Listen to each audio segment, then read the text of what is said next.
Ladies and gentlemen, welcome back to the Talk Scottish Football podcast. It's me, Ryan Fitzsimons, joined alongside. Can I talk? It's the same as usual. What episode are we on? This is episode 8, I'm sure. Is it? We've done quite well. Yeah. I mean, there's always that chance that after 2 episodes you just cave in and fold, but the support has been absolutely fantastic. Sensational. And couldn't ask for it to be any better. But before we move on, David, hold this L. Yeah, so hold the L. our wee video when we did our preferred 11s for the Scottish national team for the playoff next month. There was a wee poll in the video and we said that the voting would close last night, and Ryan somehow won. Somehow won because I had the best team. Yeah. Yep, that's the reason. The people with the left-footed back four. Yeah. And supported me. Yeah, I'm not even going to go into it, but. And James Forrest, the man on form, of course. Yes, every Celtic fan slating Forrest constantly, but still voted for him to start for Scotland is just fantastic logic. And you know what? John Souttar's out injured as well. The thinking man. Well done, people, for voting for me. You've done the right thing. But a quiet weekend in Scottish football, you can say. Yeah, it's a bit underwhelming that weekend, I thought. I know it was. The weather knackered it for the large part. The weather just held back everything that had potential. Yes. I mean, we'll talk about the games that we both went to, but especially for me when I was at Broadwood this weekend, Jesus, the wind just, it held up everything. Yeah. And I guess it's just a story around the league. Celtic did well to cope with that, I thought, though. They let the ball down and played. So I take it we're going to start. Yeah, we'll start with Celtic. We'll go back to the front, why not? They did what they had to do. It was pretty routine. Like it was not the prettiest game of football you're ever going to see. I think Clyde really had to use what you'd expect from a team in League One to go and play Celtic. They're going to have to be dirty. They're going to have to fly in. They're going to have to pin tackles, and they certainly did that. They were bringing down Celtic players all over the place. It's really the only hope they had to kick them about and try and get something, maybe unnerve them. Didn't really work though. Celtic 2-0 up at the half, and it was the same story as kind of St Johnstone. Get it all done in the first half, take it easy in the second half. I guess the main point from this game is we did get to see the likes of Patrick Kilmala. No, you didn't. You got to see Patrick Kilmala. You see that? Is it Kilmala? No, but that's what have you not seen this? No. On the back of his shirt, they had an absolute nightmare. They misspelled his name wrong. I have not seen that. They spelled Kilmala instead of Klimala. See, the announcer also called him Kilmala as well. Yeah, but that's because they spelled him wrong on the back of his shirt, probably on the. And they just wouldn't have had a clue. Yeah. Well, we got to see Patrick Kilmala. We got to see Bayo, who also chipped in a goal. We got to see the entity, which is Marian Schwed. He's alive. Yep, and he looked decent. I mean, yeah. I don't know why he didn't start because Forrest was once again, lacking. But Clyde out the cup, as I said to my pals at the weekend, for Clyde, that's like a cup final in itself. The money they made in the gates and everything is just. It was near enough. Was it a sellout? It was near enough. Pretty much. It was. It was a quiet affair, but Clyde fans done their best, chanted their team on throughout the game. Celtic fans basically just turned up and got what they expected. Yeah, it was just absolutely routine for Celtic, continuing in the same vein. They've started back after the winter break, just professional. Boys like Cham's still in red hot form just now. When Celtic turn up like that, there's not many teams in the country that can stop them and through to the next round. Pretty straightforward. Back to the 4-2-3-1 at the weekend. Yeah, I think that was going to happen always. Simunovic was never going to play, and then it's either they stick with the 3 and play Welsh at the back, but he would have been cup tied, would he have been? Yeah, I would have been one. So then does kind of signify the lack of strength and depth at the back Celtic have. That Julian, that game, Julian and I shouldn't have been playing that game. No. But they have no other options. Yeah, that's the kind of game where you would have expected the likes of when we had Effie Ambrose to play. Yeah. But now, obviously, we don't have Marvin much option. Comper on the phone. We'll give that a pass. We'll give that a miss. He's had his time in the sun. But not much to speak about. Pretty bleak affair. Celtic through to the quarterfinal. 33 games on the bounce in the cup. I think this game was kind of a metaphor for the whole weekend. I was at Hamilton on Saturday, early kick-off, Hamilton Rangers. I would tell you what, I'll be honest, I was impressed with Hamilton. Yeah, definitely. For the first hour, I mean, they were good value for being level. They gave Rangers a couple of scares. Yeah, I mean the young lad Lewis Smith, who played on the right hand side, academy graduate, young lad, a lot of hope around him. Terrific finish, and he was very very good. He had a chance very similar to that in about 10 minutes before he did score. Yep. And Hamilton looked a real threat every time they went forward. Rangers really struggled for ideas. Didn't look to be. It was very similar to the Celtic performance against Hamilton, where they got the job done finally, but it took time to get there. Yeah. And a lot of the game, I sat there and thought to myself, well, Rangers still struggling to come back from this winter break and do something. But I suppose when you win with 3 goals, can't really complain. Ultimately, the cup football's all about getting the result, and Rangers did that. But I think there will still be concern that it's the same sort of issues they've had since they came back from the winter break, where they're struggling to break down teams. And we've said this, that perhaps Rangers just lack a little bit of creativity in the sort of middle to front area. Morelos is, I've raved about him. He's a fantastic striker, but games like that when teams are sitting deep and trying to make it difficult for you, and there's not that space to run in behind, etc. They just lack that little bit of killer instinct to carve a team open. You spoke about it earlier when it comes to match winners, but the point I want to bring up is, I feel like that is one of the main differences when there's that conversation between who's better, Edouard and Morelos. I think both of them are equally as fantastic at goal scoring, and I think they're both equally great players. But you do get that sense that Morelos doesn't have the same sort of ability to create in that kind of predicament that Edouard does. Yeah. Like against a team like Hamilton who are sitting really deep, Edouard, you always have the faith that with the ball at his feet can just make something out of nothing. And Morelos' best performances for Rangers have tended to be European games when teams are coming out and having a go. And there's space to counter. He is a goal scorer, and he didn't have that many chances. Rangers had a few chances first half. Hadji had a big chance with a header. Morelos had an effort saved. Arfield obviously scored the rebound from the penalty, but they huffed and puffed Rangers, and Hamilton were very good value to be level, and the result, they didn't deserve that, Hamilton. It was the same when they played Celtic. One thing that hampered Hamilton though, they had, by half time they'd made all 3 substitutions enforced by injury, so they brought on Miller and Ogumpo, 2 attacking players, and then Miller had to go off at half time, so by half time they'd already made 3 substitutions, so second half they had nothing to change the game, and they just kind of wore out, and Rangers' quality showed in the end. So ultimately Gerrard will be happy they're through, but still a few areas of concern for Rangers after winter break. Yep, it's the same with both teams at the top of the table. There's areas where they could have touched upon, and these are the games that are going to show it. Around the rest of the Scottish Cup, I guess we both backed there, I think, at the weekend. Aaron Muirhead clearly had St Johnstone in his coupon. It was going to be hard when it went down to an own goal, and then he got booked and he got sent off for a straight red in the space of like 10 minutes. Let's look into that. Wow. Ayr started well. Drinnan put them ahead. Drinnan's come in. Honestly, when Ayr went up 1-0, I was expecting to, I was like, all right, okay. Yeah, especially down at Somerset. I was right. Fair play to St Johnstone though, too. About 1,000 fans down there. Yep. You don't really think of St Johnstone and big away support. No, you do not. I mean, when St Johnstone come to, you see them play against the old firms and that, you're lucky if they have about 50 fans. That was good. I mean, good for them. Obviously enjoyed their day out. Tommy Wright, again, we've spoke highly about him many a time. He's turned it round, and again, a cup run is something that St Johnstone fans will definitely welcome this season. So, definitely the sort of 10-minute spell of madness from Muirhead kind of killed their chances. That's just kind of changed the whole game. I think that after that, there was, especially when St Johnstone got the equaliser in there, it was never going to go their way. I feel sorry for her because I really wanted to see them go through to the next round. I feel like they offered it. Especially they're a team who have offered problems to, as we seen, they knocked out Ross County. They didn't make life easy for St Johnstone. They started strong. I feel like maybe take away Celtic and Rangers, you could have seen them heading to Hampden this year if they played any of the teams, because they're a strong side. They can hold you wouldn't have, you look at the other Premiership sides in the round still, you wouldn't have thought the notion of Ayr beating them would have been that far fetched. So they'll be disappointed to go out. But ultimately they've still got playoffs to aim for, and promotion is ultimately still the aim for Ayr this season. I know. I suppose, if you said to an Ayr fan at the start of the season, after after McCall leaving, they lost Shankland over a year ago, McCall leaves the club, if you said to them that you'd still be in playoff contention, it would have probably been quite hard to believe. So I suppose it's not the end of the world for them. No. If we look elsewhere, Championship teams, this is one you got right, I think. Did you not back Inverness to beat Livingston? I think I can't remember if I finally did go with it. I know I said that I fancied it. Can't remember what I ended up going with in the end, but they done it. I backed Livingston in my coupon though, so that was disastrous. Yeah, I was a bit surprised about that result. Inverness have not had a great time of it recently.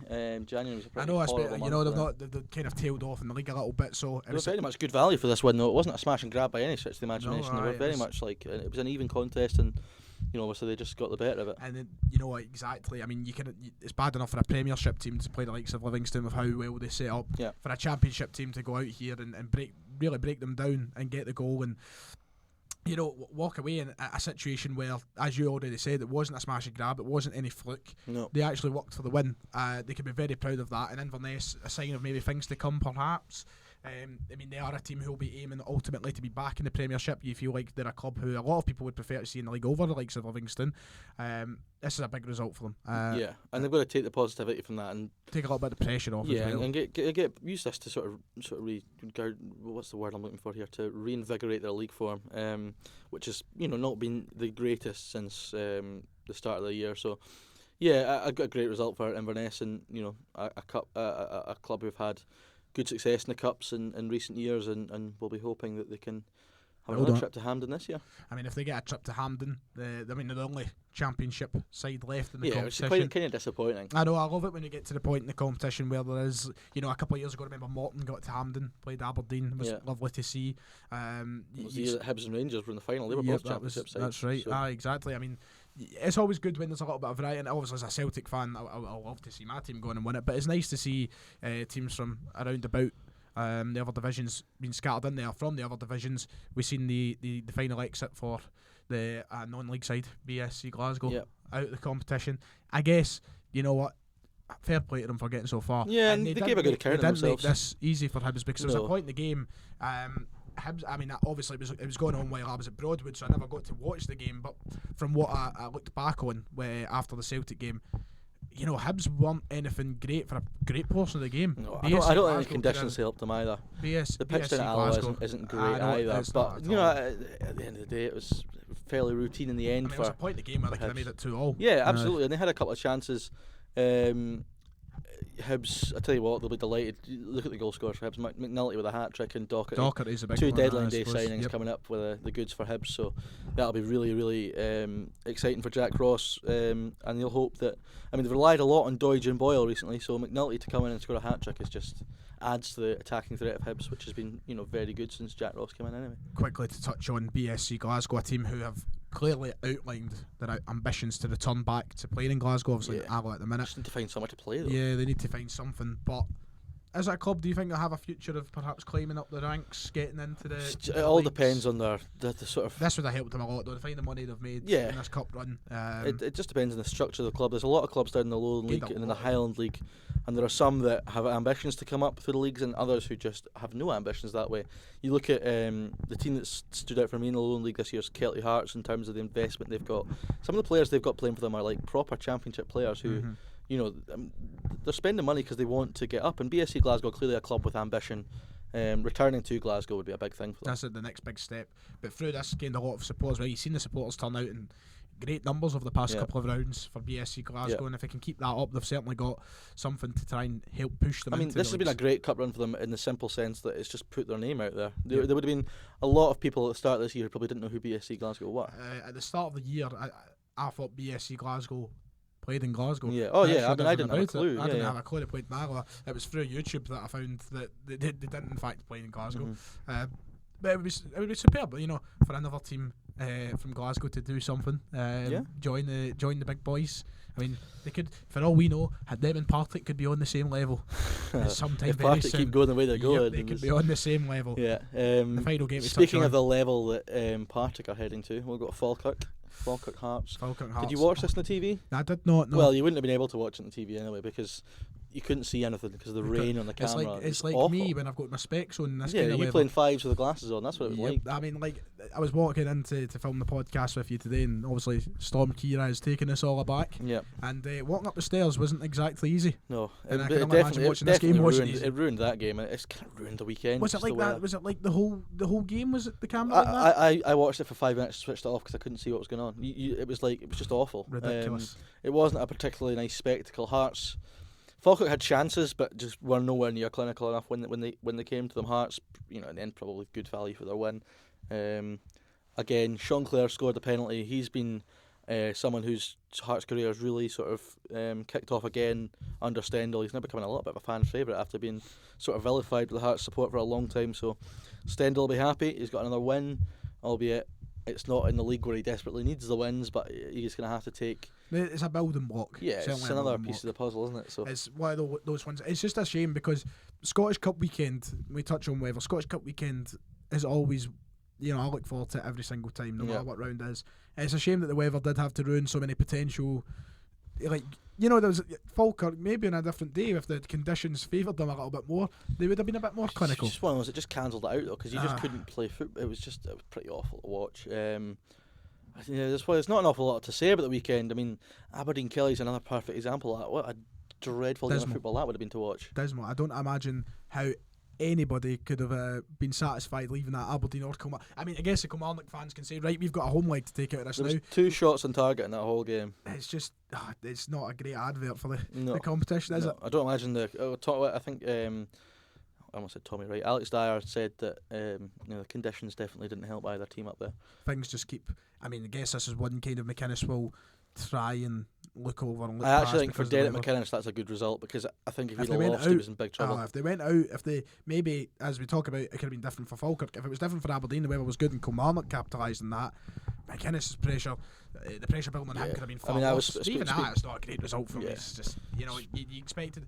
The thing I said in the last podcast was Aberdeen need to get to Hampden this season, need to get as close to the cup final as possible. Something positive. And Rugby Park's not easy. It's going to be a very difficult tie. I spoke to some Aberdeen fans I know, and one of them had said basically, for as long as they're still in the cup and there's still a chance of finishing third, he's not going to go anywhere. However, I think if he'd have lost at the weekend and then loses midweek, he'd have been dead man walking. But ultimately, he's still in the cup and third is still achievable, so I don't think he's going to go anywhere anytime soon. Well, that's that. That was the games in the cup over the weekend, and it was a dreadful weekend. It was. We sit here doing the podcast every week. We're always so chuffed and ready to go. This week there's definitely some sort of we came in and both of us spoke to each other about football, and it was just that kind of flat way. You just knew it was a great weekend. I can't wait for Dunfermline to be back, man. I've just the weekend without them. How's that feel? It was awful, and they're not even playing next weekend either. Oh. Not back to the 22nd. At least, have you seen Celtic's next 5 weeks? It's pretty jam-packed, I'm guessing. We've got Copenhagen That's twice. What's the point in having this winter break if you're going to make them play midweek all the time? We've got Hearts this week, and then we've got a game at the weekend. We've got the other Scottish Cup tie coming up. We've got Copenhagen twice, and at the end of the 5 weeks, just to top it all off and put the icing on the cake, we head to Ibrox. Yeah. So it's lovely. But the draw was taken for the next round of the cup, and obviously, and even that was rubbish. Yep, exactly. There was Hearts Rangers as a standout tie. There was this close to having an Old Firm. This close. But we'll obviously preview the games when it comes to that weekend, the weekend of the cup games. But it looks like Hearts Rangers will be the tie of the round. Yeah, I mean, we've got the replays first have to be gone. Motherwell, St Mirren, Kilmarnock, Aberdeen. But yeah, it's St Johnstone, Celtic. I suppose a good away trip for Celtic fans. Hibs and Inverness. Hibs will fancy themselves at Easter Road. Interesting to see what St Johnstone do when it comes to allocation for the Celtic fans. Because obviously this is a game they haven't budgeted for, so it's just bonus cash. So do they go all out and say, right, there's the 3 stands again, or do they just stand their ground and say, right, you can have the minimum allocation? I think they'll take the 3 stands again. Probably will, but I think the fans might be hoping that they don't do that this time. But money talks, isn't it? So yeah, you've got to take it, maybe offer the St Johnstone fans the opportunity to first see what they sell. If they don't sell it, only one option. Yeah. But I mean, times it's flying in because it's not that lot far away. End of the month. No. I keep forgetting how quick these games do come in. Quickly before we move on to the other weekend games, what are you saying for the final one? Do you think it'll be Motherwell, St Mirren, Kilmarnock, Aberdeen out of the 4? Who do you see the quarter final being? Motherwell, Aberdeen. Just copy me then. Cheers. I didn't mean to copy you because originally I was going to disagree with you, but I don't know. I fancy Motherwell, and Kilmarnock, Aberdeen. I have no idea. It's a game that I wouldn't want to watch. I think it'll be Aberdeen, to be fair. I just feel like they need something. So Motherwell, Aberdeen's what I'm going for as well, if that's what we're both going for. Championship then. Poor old Partick Thistle, Oh, it's just getting worse and worse and worse. I mean, we spoke about how this could be the perfect opportunity with the state that Dundee have been in the past few weeks, but tell you what, if you listen to Partick Thistle fans after the business stage in January, you think that we're going to get promoted this year. Now it's like people are starting to realise, oh my god, they're genuinely going to go down. Yep, they could be in League 1 next season. Yeah. And if they're in League 1, you've got to think about the impact it's genuinely going to have on this whole club. They haven't improved with these new signings at all. It's crazy because on paper, as you just said, you look at it and it's playoff calibre players. There should be a team that's building towards the playoffs. Yeah. But they just can't get it done. A massive result for James McPake. He needed that big time. I think Hemmings continued on as well. Yeah, Hemmings has been he's got goals in him. We know that. He's kind of been the sort of saviour for Dundee this season, and he's found the net with some sort of regularity. Is that a word? Regularity is a word. Okay, I'm good. sure it is, I didn't yeah. feel very confident saying I'm it. sure it's a word. And Words are words for sure, I mean, I yes. remember interviewing Ian McCall after Dunfermline beat Thistle 5-1 at the start of December, and he said they'd just beaten Dundee at Dens a few weeks before, and he'd said that it just felt like every week was like one step forward, 2 steps back, and that has not changed for Thistle since the start of December. Not at all. And It's been a constant since McCall came in. fans are getting very frustrated. But they all absolutely love when you Ian hear them. McCall, and Yeah, they all that's the completely thing. back him. It's like you've got to back McCall because we know how good a manager he is. It is completely down to what the performance has been on the park every week. But you There's look no at question look about at that. the league table. The Thistle players played don't a look game bothered. more than Alloa. Alloa are the form team in the league, surprisingly, and so they're 2 ahead with a game in hand. In 8th, Queen of the South have got 2 games in hand over Partick Thistle. Thistle are the worst form in the whole league, and you know they've made all the new signings, and it's not changed anything. So where do they go from here? I don't know what. I mean, McCall's been in for long enough now to surely get across what he wants to do. He's had a window. The board have backed him. How long is that? He's been October time. He was appointed. The board have backed him. He's got in the players he wanted to. He got rid of the players he wanted to get rid of, and nothing has changed. I don't know what happens to Partick Thistle. It's surely at this point, as much as in the modern age of football, blame is purely deflected towards the manager. We know this. But in this situation, there's no way I can look. It's got to be the group of guys on that park. Yeah, okay, yeah. There's fair something enough. wrong there. Up into the January window, I said, yeah, the players are just not good enough, especially at the back. He's went and got in the players he wanted to get in and got rid of a load of them. What did he bring in 9 players? He has fixed the spine of the team as well. So then, surely once he's done that and he's brought in his own players, got rid of the ones he wanted rid of, and they're still not performing. Because you look at. Does that not make it his responsibility at this point? I suppose. The manager's got to step up and change something, because if it's not been working under previous players and current players, then it must be the manager's ideas not coming across. But to me, from what I've seen firsthand of Partick Thistle a couple of times at Firhill this season, it just looks like the players don't know what they're doing as well. I think the players right now have more of the blame than McCall. I don't think they want to play. I don't know what's happening. I think there's an attitude problem just with the way they look in the park. Yeah, they look good at points. I think it's when they concede that goal, heads drop. Yeah, I agree with you, and I'd said that before January, that the players were just not good enough. He needed to get his own players in. That's the thing. You can't blame the board, because they've backed him. If the players aren't good enough, right? Okay, he's brought in 8 new ones. They're still not good enough. Surely he's got to take some level of responsibility for that. For me, I feel like the most. No, for me, this is blatantly obvious. The most important thing is having that spine of the team. And in January, he brought in Leo Connor from Celtic. He brought in McKinnon from Hamilton. Brownlee and he brought in from Graham. the South at the back as well. And he brought in Graham up front. Now, how has that not changed? Maybe it is just Ian McCall. Maybe something has to change here. I don't understand. Maybe I don't know if Archibald is still, bringing a little bit of a negative It's a really vibe. confusing situation. It is, and I don't know when it gets fixed. They need to get results soon. Because desperately. they get one and then it's just boom. But it's not, though, because that's the problem. When they get one, they go one, and then they lose 2 in the bounce. They can't get out of that routine, and I think it is a mentality thing with the players. But that is why he's got rid of loads and brought in loads more. But the boys they've brought in have not improved the situation. You look at Darian McKinnon; he's used to being in a relegation battle every single season, and he's survived near enough every single season. Mm-hmm. He should be leading that team, telling them how it's done. Leading by example. That's he's exactly used to the situation. I mean, the first thing you get from him is B-Tech Scott Brown.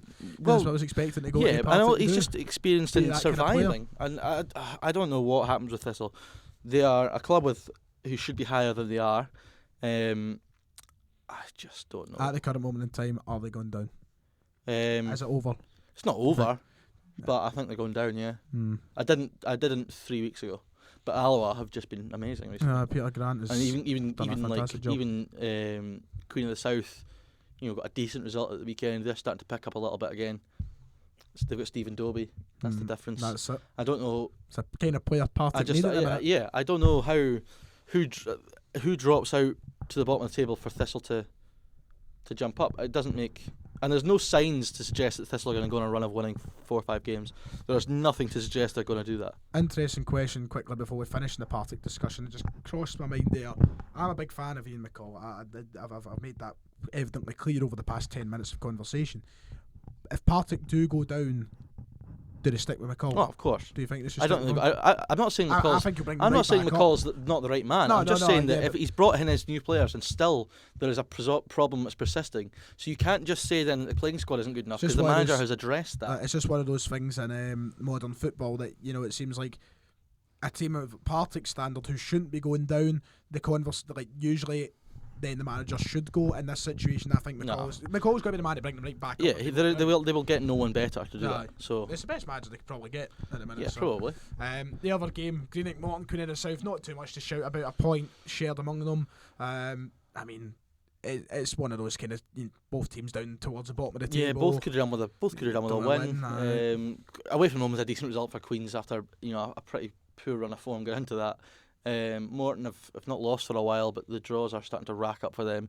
They're two teams who could also go down. Are not gonna get into the top playoffs, but could get drawn in to the relegation playoffs. So, a point for Queen of the South is probably a better result than it is for Morton. And yeah, I mean, if you look at the stats from the game, it was quite entertaining. Fair shots on both sides, chances created. Yeah. But not too much there. League One. What's Stranraer up to just now? Oh, God knows. They drew with Falkirk last week and they're going down to Wraith. I mean, this is meant to be... Is the Rangers game at New Year just kind of, reinvigorated them. Boom. And then, so it was a bit of it was a good weekend for Falkirk considering they weren't on league duty, that both their promotion rivals dropped points. So Airdrie obviously at Dumbarton as well. I think we fancied that to be a tough game for Airdrie. But Wraith, they had more of the ball, they had more chances. Ryan Stevenson still kicking about. He got the penalty and scored for Stranraer. Yeah, they've done it again, Stranraer, and Falkirk now with a game in hand. Yep, chance to close it to only 1 4 point. points behind. 1 point gap they could close it to. I mean, Stranraer are loving the draws at the minute. Yeah, absolutely. They realise that that's the last 5 games. They've had a point in them all. I mean, you look at Stranraer, they are the team that's obvious they're going to go down. For as much as the last two have been good results, they're going to go down. They still need. But they've got 2 good results against the top 2. But they need to get 3 points though. It's just one of those ones that just slap you in the face and say, "Oh, there's a wee bit of hope there," and then they'll go and they'll play who's just above them in the league. They'll play Forfar and Forfar will beat them 3-0. Yeah. Something like that will happen. It just kind of strikes me as that, but it was a stale weekend in League One. Yeah, League 2 was interesting though. League 2, yep. What are Cove playing at? I keep tipping them to run away with it, and every time I do that, they go and slip up again. Maybe this week you don't. Well, we'll talk about that on Thursday, but... So, I mean, right, Edinburgh did the business at home, fair enough. 3-0 win, comfortable, but you'd expect Cove... They got 3-0 to Elgin. What happened there? Coupons ruined all over the country. There's what's the word again? I forgot the word. It kind of just collapsed. Yeah. Collapse isn't the word I wanted to use originally, but it looks as it's just an utter collapse. Yeah, so... Because, losing's one thing, but a 3-0 loss. Yeah, I didn't think it had that in them. The Cove to not score is a bit of a weird thing as well. Mm-hmm. You look at the league table now, it's all of a sudden...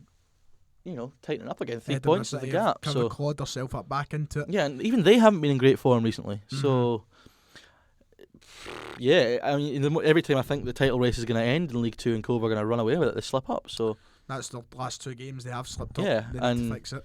Edinburgh didn't take advantage last week, but at the weekend they have. So you do imagine Cove will fix it, and but it's the fact that it's so close. It's not the same situation. Whereas Dundee United, if they went on a run of a few games, they've still got the league comfortably. Well, Dundee United have gone on a bad run, haven't they? So. Exactly, but they're still going to be champions. That's reality. For Cove, not so much. Edinburgh will definitely have that fighting spirit back in them now after what they'll look at Elgin beating them 3-0 and they'll think to their next fixture against Cove and go, we can do that, if not better. Mm-hmm. So. I suppose over the next few weeks we'll get a better indication as to what will happen. Mm-hmm. I mean, once again, I don't imagine the weather was too accommodating to these sides I either. Have thought so. Around the league as well, Albion Rovers getting a big... I know breaking up bottom, but 4 goals always nice to score. And full-time professional Queen's Park are flying now. Yep. Form team in the league down there. Right. They'll be looking for a push towards the playoffs. The signings they've made, we spoke about it briefly last week. I think we did. They've made a lot of good signings this window. Players who've played in Premiership, Championship. So, yeah, I mean, they've got to hope they can push for the playoffs now. It'd be interesting to see. It'd be good to see Queen's Park come up, actually. It would. Just get Hampden higher up the leagues, I mean, saying that, next season they're out of Hampden, aren't they? Yeah, of course. So, I mean, maybe they'll be back there one day if they continue to light it up Yeah. if they get up the divisions. But Lesser Hampden's good enough. Yeah. And then the final game, Stennismuir, Cowdenbeath, stalemate there as well, 2-2. I mean, it's always nice to see 4 goals in a game of football, but not much to shout about Cowdenbeath. They're far off the mark from competing with Cove and Edinburgh at this point in the season. It's still having a good season, Cowden, considering where they've been in recent years. Exactly. They're probably proud of it. Stennismuir, you'd think they're safe as well for the way Brecon are going. So a draw, probably more beneficial for Stennismuir. Yeah, I thought so. And that was the weekend. That was the weekend of Storm Kira. Yeah. Great. Yeah, what a rubbish weekend. Let's just write it off. Let's hope midweek's good. And I think midweek will be good because there are potential for some nice big football. stories everywhere. I want to start with Hamilton Aberdeen, which isn't even on Wednesday. It's tomorrow night. I hadn't realised. Oh, I never even noticed that. So, right, I think that Hamilton are going to beat Aberdeen tomorrow night. Really? Yeah. See, now, when you say that, I can't even turn round and say that it's not a ridiculous. The way Hamilton have played recently, they are due a win. They've done it to Aberdeen a lot as well in recent years. Yep, they are due something because they are so unlucky. They are, as much as I always come on and I always say, I'd love to see Hamilton go down. I mean, you just feel bad for them recently. The way they've been playing recently, especially at the weekend, they've got enough there to pose Aberdeen a real threat going forward. Defensively, there's a worry for Hamilton. They look a bit shaky at the back. They keep throwing away leads whenever they get them. That's the big issue. But Aberdeen are a team that are really lacking creativity. They're lacking ideas. They're lacking confidence, lacking form. To travel down to Hamilton midweek is just not the fixture you want at all. Hamilton at home, they'd probably want. Aye. But I just can't. I don't see any signs for Aberdeen recently that they're gonna. I mean, there still is potential. Just quickly before we move on to talking more about the football, there's a potential some of these games could be called off because the weather is not fantastic as we currently speak. But no, I just see Aberdeen struggling. I think Hamilton are due a result, and it's a bit of a bold prediction, but I fancy Hamilton. Prediction, you fancy Hamilton? I am going to oppose you. I just feel, as much as I say Hamilton are due a win, everything you're saying has complete. There's a legit reason behind it. It's not ridiculous. It's not just let's put it in for the fun of it. Hamilton are due something, but Aberdeen, it's just those kind of ones. We've got to grab the bull by the horns in this game, and they've just got to go and take them to the sword. Yeah. And if they don't, then when's it going to happen? I mean, I know you could say, I know people might say, Pittodrie at the weekend. Maybe it's but Pittodrie had Pittodrie Kilmarnock the other night, and so fancy to move elsewhere in the battle for third. You'd fancy Levy to beat St Mirren at home too.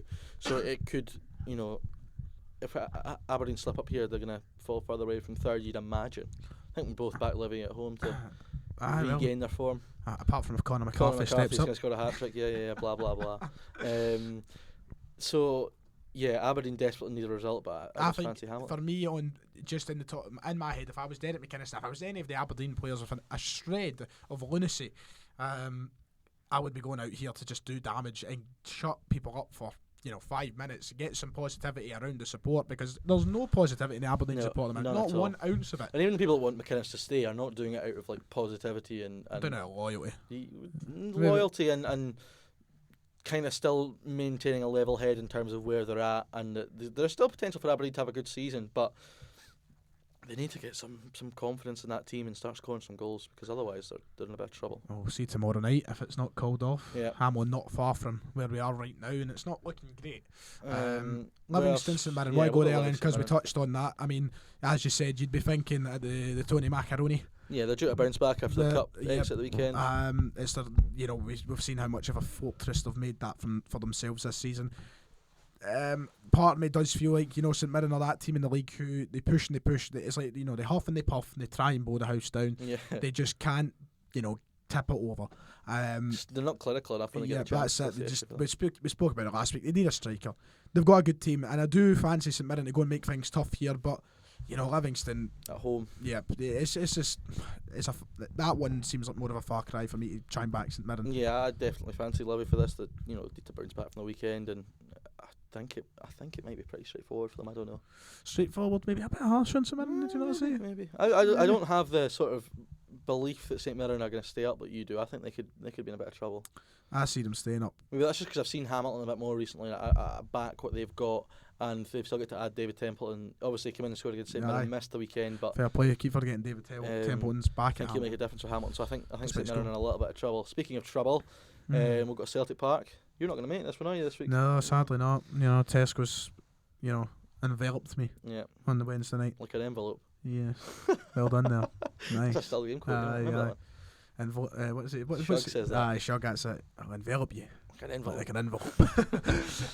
No, I won't be there, sadly, unless things change over the next 24 hours. So if anyone at Tesco and Parkhead would like to cover Ryan's shift, give him a shout at Ryan118 on Jack, cover me.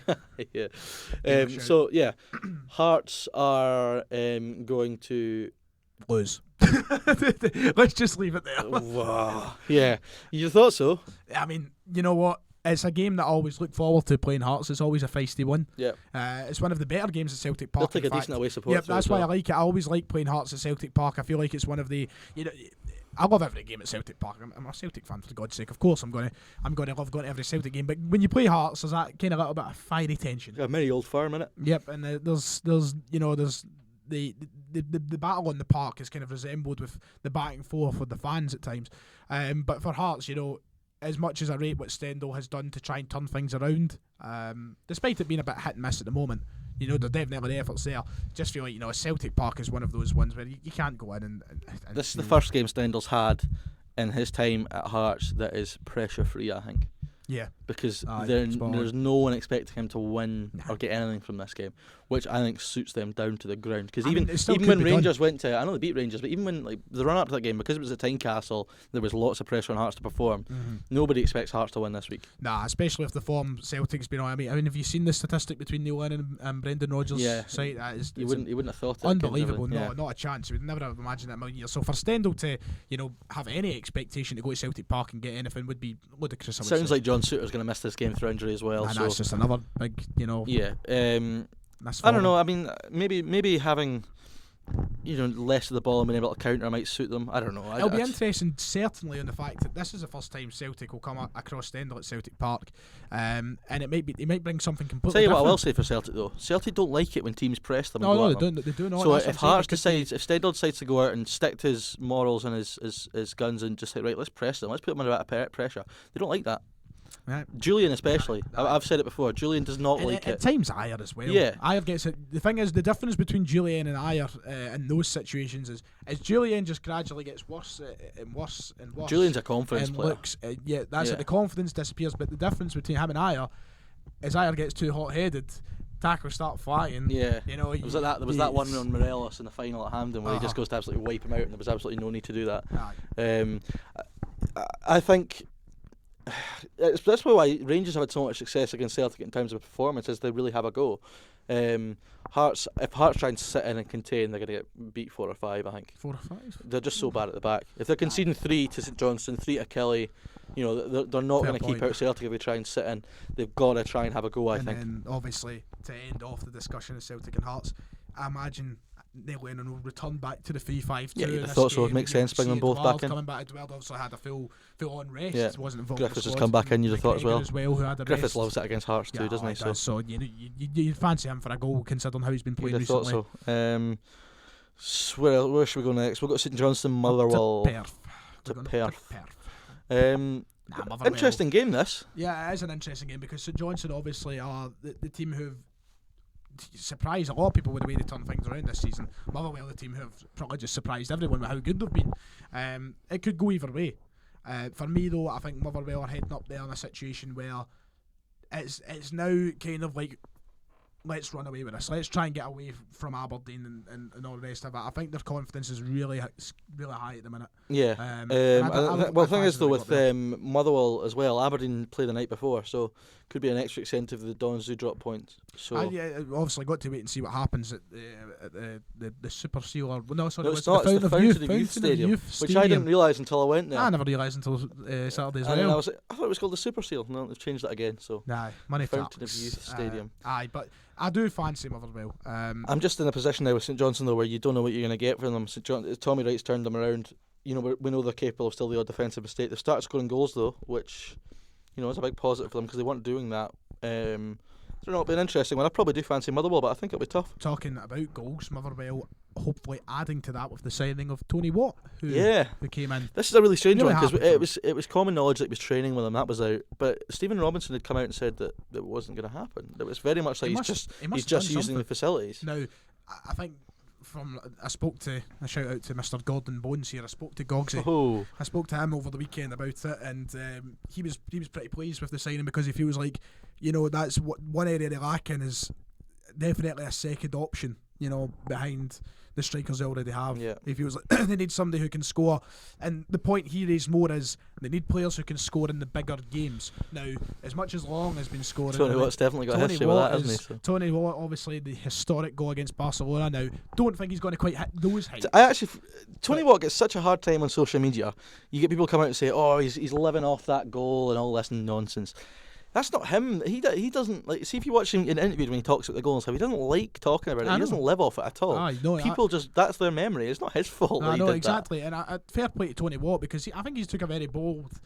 He went abroad to try and further his career. He did okay out there. He done well at Lierse, and then he ended up going to where was it? Was after that CSK Sofia. He's been at a few teams around about the place, but obviously came back and he played for St Johnstone for a while, returned to his old team at Colson. And these teams there's obviously a player in there, and if he gets definitely, if he can get his head down at Motherwell, or maybe even back home, I'll help him.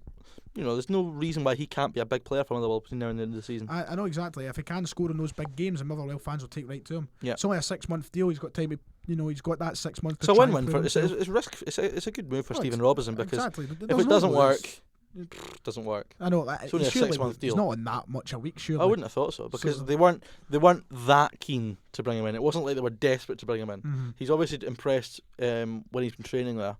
And that's why the moves come about. But I think for Tony Watt as well, it's a good chance to get your career really, going in the right direction. He probably is at the stage now where he wants to have a prolonged period at a club. Mm-hmm. So, rather than the journeyman. Yeah, so this is probably a good chance for him to do that.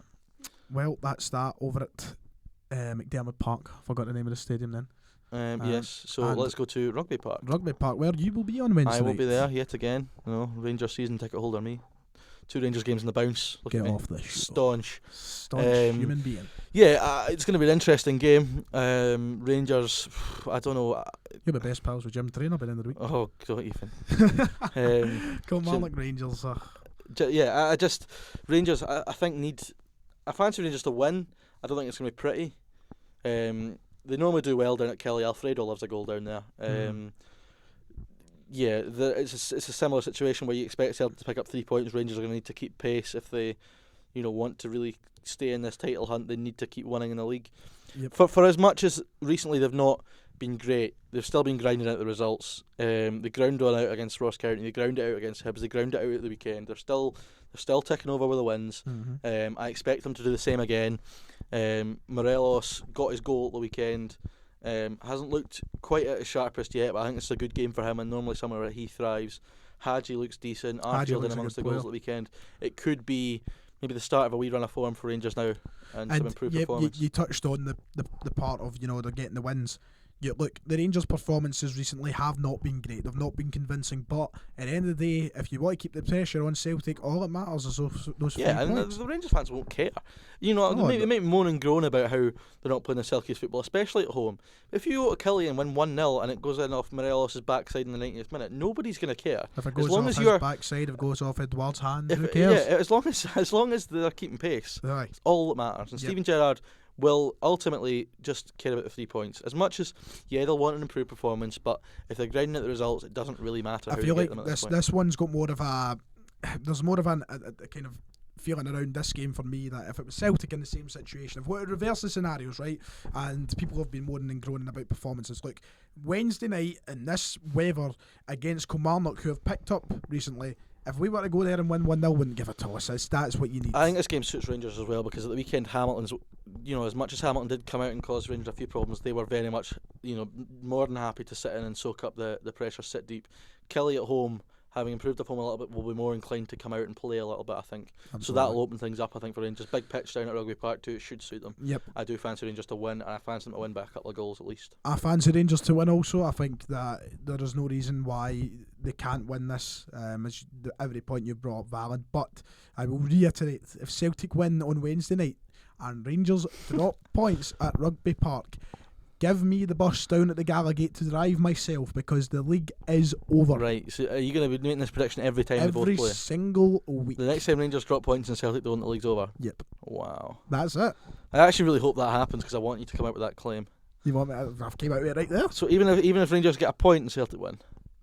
The league's over. Wow. I'm trying my best not to be the biased. So I basically what's going on right now is that you right now think the league's over, but you're no, not. I You don't, do. no, You totally I don't do. think the league is over now. No. You just If don't they want to drop admit it yet. No. I don't think it's done yet, because this is right. Look, Rangers win their game in hand, and that takes them to what? How many points behind Celtic? Right. So say right. They'll be 4 points behind, right? With 2 Old Firms still to play. 2 of them still to play. So just that gives it a nice. But if we win, right? We win, and Rangers, we could potentially be 10 or 10 or what points clear. If they draw, what would be what? If the Old Firm, here's my claim. If the Old Firm match each other between now and the next Old Firm and Celtic win at Ibrox, then the league's over. I think that's more plausible. I think that's more plausible, because I think both teams have the capability to win every single game from now until then. Who would you, if Celtic and Rangers played tomorrow at Ibrox, who would you say would be the bookmakers' favourite for that game? Oh, it's got to be Celtic. It's Do you got think to be. so? Oh, the bookmakers' favourite. If it was Tomorrow tomorrow at night, Ibrox. if it was tomorrow night at Ibrox, 3 weeks ago would have been Rangers. Tomorrow night. See, I don't think it does, because I think these games are. I think I've said it previously. I think these games suit Rangers better than they do Celtic. You think? Yeah, the way Celtic have been playing. But the way Rangers are set up, they're set up perfectly for Old Firm football, because I know. the rough and tumble of the midfield is 100 miles per hour. It's physical. It's tenacious. But then you look, everything the Rangers midfield is good at, and that's what they've been winning the battle in these games. Celtic, the 3-5-2. Look Yeah, at it. That is going to but be I still, recent performances have proved if you get, Jack, Davis, Arfield, I just think or Bookmakers Kamara favourite matched up against Ncham, Brown and McGregor, in recent times there's been only one winner in that battle. But you look at the form recently of these players. Look at Ncham, for example, the one that we spoke about at the start of the show. Look, I'm not saying that the league is done yet. I just think if it does happen, if Celtic go beat Hearts 3 or 4-0 on Wednesday night, And Rangers were to drop any form of point, that is. I definitely wouldn't. I wouldn't say it was over. I'd say Celtic were big favourites at that point. I just don't see how the way that Celtic are playing, they can bottle that. And there is Rangers fans who would agree. They're going to maintain these standards for the rest of the season. There's Rangers fans I know who right now think it's done. Right now. I discussed this last week. Old Firm fans are bedwetters, man. The majority of them, I tell you. Twitter's horrendous when either one of the Old Firm drop points. The club's a disgrace. Sack the board. It's a dig at everyone. God, you don't know how. All the Old Firm fans don't know how good you've got it. I watched us get beat 5 games in the bounce, then we win by a goal at Queen of the South, and I'm convinced we're going up. Somebody get the video. Put the video on the screen and use it. No, that's the thing. You know what I love, just quickly before we move on to the last one? I think we've only got one more game to speak about. One thing I always love is you're talking about how Old Firm fans have it, red and rosy, that. I love it when you meet somebody on a night out or whatever, and they go, "What team do you support?" And they're not for Glasgow, and you're like, "Celtic" or whatever, and they're like, "Oh, that's terrible. Support your local team." My local team is Celtic. That is my local professional football team. I live in the East End of Glasgow. Yeah. Like, I'm weird because I support a Derry team that aren't my local team. I'm just a complete. Who's technically your local team? Inverness probably. Well, I mean Fort William, but leagues. Probably Inverness. Yeah, Inverness or County. So yeah. At least you've got the pass. Yeah, absolutely. I'd prefer the pass. So anyway, is that us covered the midweek games? Hibernian Ross County's the last one to touch on. Oh, the Ollie Shaw derby. The Ollie Shaw derby. This can be an interesting game. County, who was it they beat? Livingston last week, was it not? You're struggling there, son. Yeah, I'm Try struggling. Put the mic on the stand. I'll just hold it. They beat Livingston last week, and when I think most of us thought that Livy would probably go and beat them, especially the form County had been in running up to that. Hibs have been decent form recently at home. They've got so much attacking threat. Hibs, not just Doidge and Boyle, but obviously McNulty as well. Doherty is in making a difference straight away. I just can't see anything but a Hibs victory here. There's not much else for me to add to this. Surely. You'd have thought so. Win. Is there anything else we need to discuss? I think that's it. A really uneventful show, this. Oh, it has been. A bit bad. I do. But is there anything else we could even talk about that's been happening? I can't even think. In the Scottish football rumours section of the BBC Sport, we've got God, we're low. We've got some gossip of absolutely low. Let's see what have we got here. We've got Mikey Devlin came out. That was quite interesting. He says that the Aberdeen players are going to have to will work harder than ever to take the pressure off Derek McInnes. Right. My argument on that is, why are they not working that hard in the first place? Why are they now all of a sudden, because Very fair McInnes is in a point, bit of David. trouble? Very fair point. Because he's in trouble, they're going to start working a bit harder. Rubbish. He's been Should've been working like that from the harder the start. whole time. Then he wouldn't be in this position. And I mean, he's just to read from the Daily Record, manager Derek McInnes has warned misfiring Aberdeen. He's set to ring the changes after drawing another blank in Saturday's Cup draw with Kilmarnock. David, what does this mean? Well, it means that he doesn't know what his best team is, which is pretty evident. Yeah. Which is a disaster when you're February and you don't know what your best team is. Oh no, it's been just a string of disasters. And it's not even like he's new into the job. Yep. I mean, what's that now? Seven I years? can't see this season ending with Derek McInnes at Aberdeen. Really? Yeah. I think we talk about it all the time. I said this yesterday that to a mate of mine. I was like, he was very much of the opinion that McInnes shouldn't go anywhere yet. But I just think sometimes you need, even if things aren't going dreadfully, you need new ideas. Do you not think he should do a?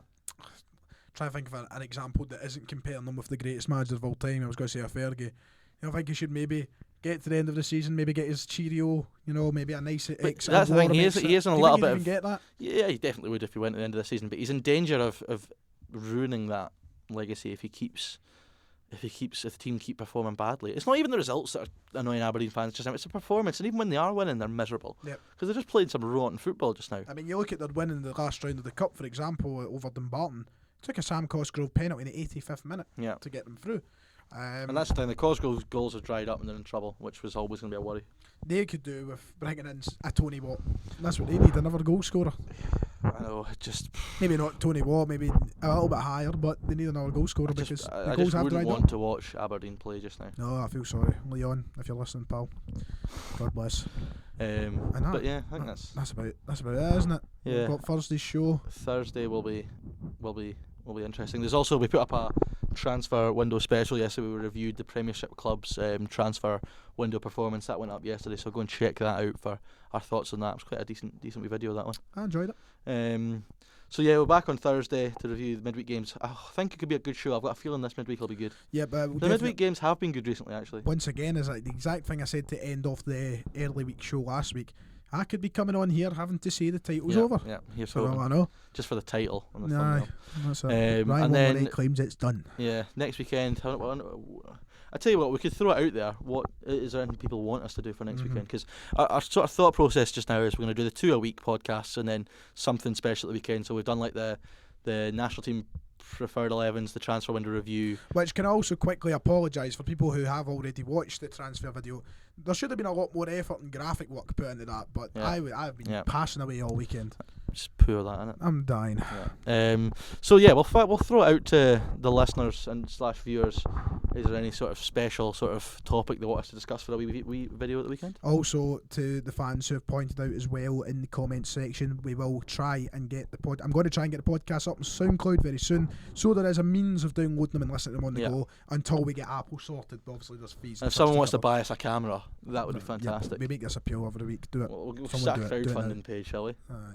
And then we'll just use the money to go out and get or something. No. So yeah, thank you very much for listening. Make sure to like, subscribe, all that jazz. Check out the social medias for both ourselves personally and for the show. And we'll see you next time.